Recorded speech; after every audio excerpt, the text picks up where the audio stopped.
Tonight's Tipline story shows how a simple billing error can snowball into a 5-year nightmare.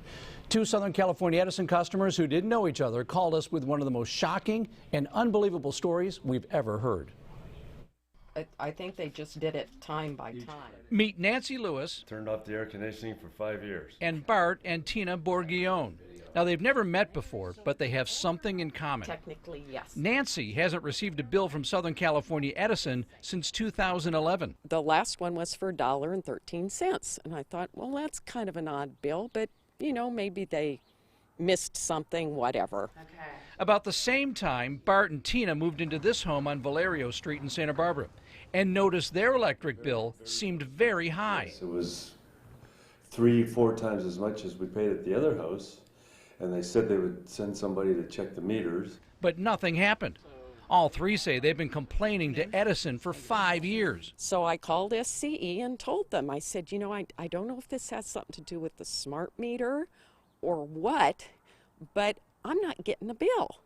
And they said, oh, well, your bill is paid and, you know, you're fine. Don't worry about it. But definitely over the years, several times, they were huge bills. And we don't have air conditioning. I mean, we don't even have ceiling fans. You know, this is really odd that somebody has paid my bill this long and they haven't figured it out. Just this past June, we were away on vacation for 2 weeks, and when I got the bill in early July, it was 3 times what it had been the month before. So Tina called Edison like she's done so many times over the years. After about 2 hours, the gal on the phone happened to say something about Ojai.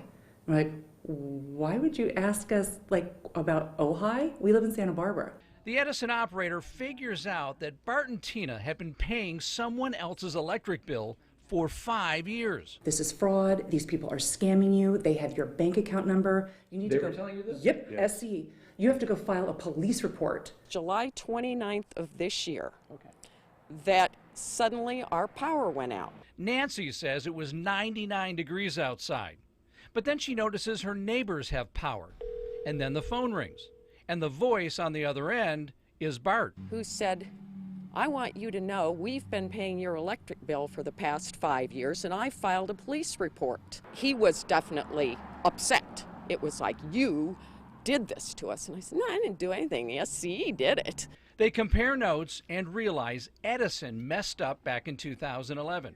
Turns out Nancy lives at Valle Rio Avenue, Ojai. But Edison's bill shows it as Valerio with 2 L's. Bart and Tina live on Valerio Street in Santa Barbara with 1 L.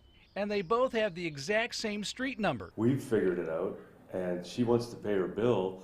All we want is our money back. But Nancy, Bart, and Tina say 4 months went by and Edison still refused to fix it.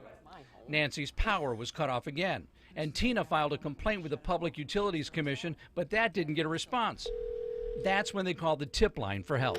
I called Edison officials, explained what was happening, and about a week later, Edison notified Nancy she would not be charged for 5 years' worth of electric bills. And I'm totally convinced this would not have happened or been resolved if it hadn't been for you getting involved. Well, yeah, And Edison sent Bart and Tina a check for $11,500. We thought we would never get it, Yeah. to be honest. You're relieved. And honestly, if it wasn't for you guys, we wouldn't have. So thank you. Bro, I owe you. And by the way, Nancy, who you just saw right there, received her first Edison bill. And can you believe it? She's happy about it.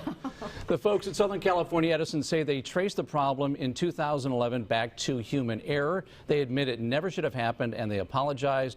And because of what happened here, Edison is retraining its employees and making changes to the application process so something like this never happens again. And I would like to thank Susan and Carrie at Edison for their help in resolving this issue. Right, what a wonderful end.